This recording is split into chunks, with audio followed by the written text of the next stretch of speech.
Qué bueno es estar en la presencia del Señor cuando amanece un nuevo día. Hoy es martes 18 de febrero de este año 2025. Ahora es el momento de entrar en la presencia del Señor, de entregarle nuestro corazón como la tierra buena que Él espera que sea, y allí dejar que Él deposite hoy la semilla de su palabra. La palabra que da vida, la palabra que renueva, porque viene de Dios, que es fiel y cumple de verdad lo que Él promete y anuncia. Este día es para llenarnos de la unción del Espíritu Santo y discernir la voluntad del Señor en lo que ahora estamos haciendo y viviendo, y descubrir si lo estamos agradando de una manera decidida, porque es con el corazón, con la mente, que adoramos y bendecimos a Dios y acogemos su voluntad, que está expresada en la palabra que llega a nosotros cada día. Lectura del Santo Evangelio según San Marcos. Gloria a ti, Señor. En aquel tiempo a los discípulos se les olvidó llevar pan, y no tenían más que un pan en la barca. Jesús les recomendó: tened cuidado con la levadura de los fariseos y con la de Herodes. Ellos comentaban: ¿lo dice porque no tenemos pan? Dándose cuenta, les dijo Jesús: ¿por qué comentáis que no tenéis pan? ¿No acabáis de entender? ¿Tan torpes sois? ¿Para que os sirven los ojos si no veis y los oídos si no oís? A ver, ¿cuántos cestos de sobra recogiste cuando repartí 5 panes entre 5,000? ¿Os acordáis? Ellos contestaron: 12. ¿Y cuántas canastas de sobra recogiste cuando repartí 7 entre 4,000? Le respondieron: 7. Él les dijo: ¿y no acabáis de entender? Palabra del Señor. Gloria a ti, Señor Jesús. Mis queridos hermanos, la palabra que en este día nos regala nuestra Madre la Iglesia para la Santa Misa tiene una luz muy especial.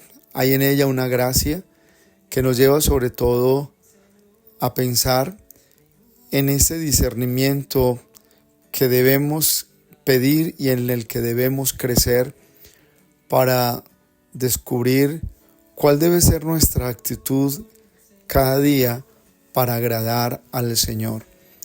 Porque si bien es cierto, la vida del cristiano es una vida de combates espirituales, y esos combates hablan de un enemigo, vencer al autor del pecado y vencer el pecado como estrategia que usa también el maligno para apartarnos del plan de Dios. No quiere el maligno nuestra relación con Dios, y por eso busca las maneras de desestabilizar nuestra vida.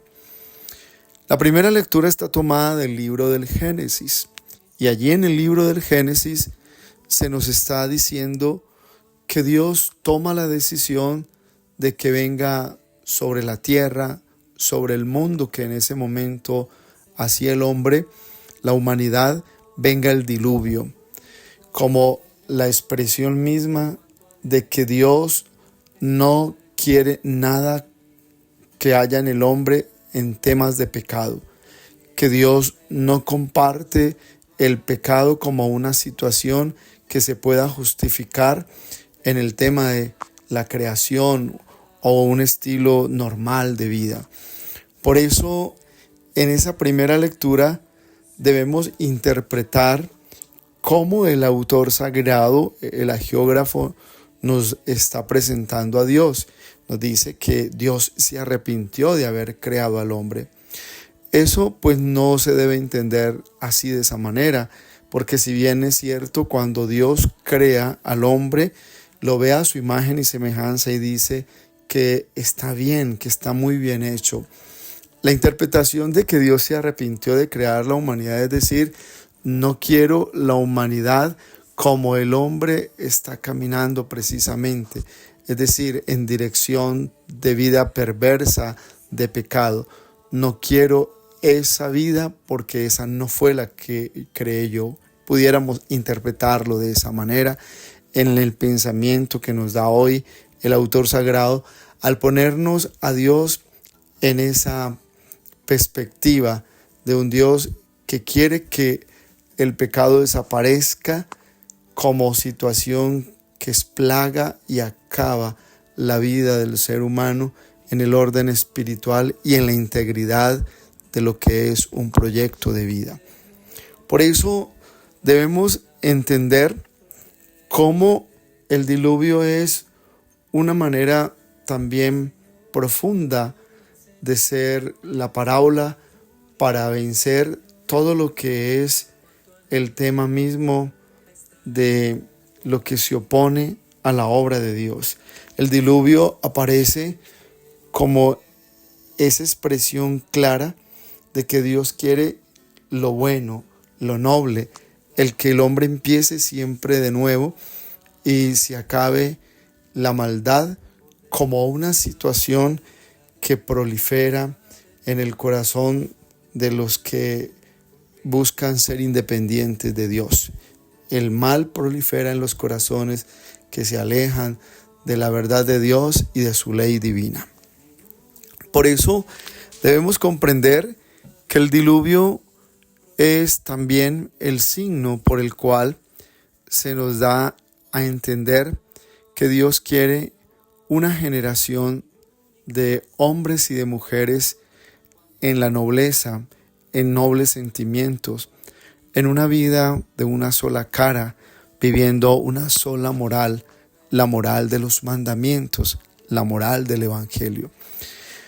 De tal manera que podemos hacer como una claridad por qué Dios toma la decisión de que venga un diluvio como el signo del agua que debe lavar y purificar lo que el hombre ha manchado, lo que la humanidad ha precisamente opacado por el tema de la perversión de la voluntad y también de la propia vida que se pervierte para vivir de la idolatría y no estar al servicio de Dios.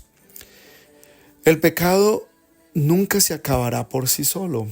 Hay que hacerle frente con una decisión de vida espiritual. El pecado no se acaba por inercia, porque el clima cuando cambie se va a llevar el pecado. No, el pecado se acaba cuando yo le hago frente con la gracia, cuando me doy cuenta que ese pecado me aparta de Dios, que ese pecado me roba la comunión con el Señor, que ese pecado es una situación que no me deja caminar en la experiencia misma de una relación profunda con mi Padre, que es Dios, y yo que soy su hijo. Por eso el pecado se enfrenta con la gracia. Uno de los elementos claros es por qué Dios quiere que venga el diluvio, porque el pecado no se puede dejar instalar en la vida de la persona, porque el pecado se puede volver costumbre, se puede volver una situación normal. Es fácil ver personas con facilidad cómo mienten, cómo engañan con su apariencia, que son buenas, pero en su corazón hay ambición, hay perversidad, hay orgullo, hay una vida soberbia, incluso una vida deshonesta, que pueden venderle el alma o el corazón al mejor postor cuando se trata de sus ambiciones y de alcanzar esos sueños o proyectos egocéntricos. Por eso es claro también el evangelio de este día.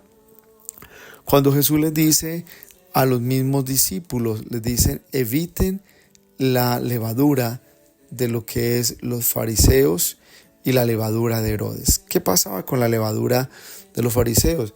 Ellos aparentaban ser buenos, los más cumplidores de la ley, que en ellos estaban todas las virtudes, que eran el mejor espejo. Así vivimos en una sociedad de hoy donde mucha gente aparenta ser lo máximo, ser muy buenas personas, pero en el tiempo vemos que no era sino fachada, porque de esas fachadas de gente que aparentaba ser tan buena han salido los grandes corruptos, los que distorsionan el camino de la vida, los que viven una vida de injusticia, viven un matrimonio de apariencias, porque en el interno de ese matrimonio el flagelo no es sino el adulterio. Por eso vivimos en un tiempo donde la palabra que hoy se nos dice en el Evangelio es tan actual. Estamos viviendo en una época de fachadas, de apariencia. Y Jesús le dice a los discípulos, cuídense de eso, porque cuando se cae en el juego de las apariencias, de las fachadas, de querer aparentar lo que no es, el corazón se pervierte y se va acostumbrando a vivir lo que son situaciones de cosas ideales y a no vivir en la realidad de lo que tiene que ser el hoy de la voluntad de Dios. Por eso, entre la levadura de los fariseos y la levadura de Herodes hay una gran relación, y es que quienes tienen el poder o quienes quieren en muchos momentos aparentar ser buenos porque tienen alguna intención sobre algo, sobre alguien para manipular, pues lo logran a través de lo que es el tema de impresionar. Por eso Herodes era el hombre que manipulaba, que impresionaba, el hombre que de una manera muy directa daba cotas de poder para ser tenido por bueno. Hoy vivimos una época de la levadura de Herodes, donde muchas personas pagan el precio de ser tenidos por buenos, incluso de ser candidatizados a experiencias sociopolíticas para que sean puestos como el mejor líder o la mejor expresión para la solución de las necesidades del momento. Por eso es claro donde nosotros hoy tenemos que discernir lo que la palabra nos lleva, no fachadas, no apariencias, porque las apariencias al fin y al cabo después serán descubiertas y la crisis será mayor a nivel personal y será inevitable la frustración del corazón. Y la bendición de Dios Todopoderoso, Padre, Hijo, Espíritu Santo, descienda sobre ustedes y los acompañe siempre. Un abrazo en Cristo Jesús y bendecido martes para todos.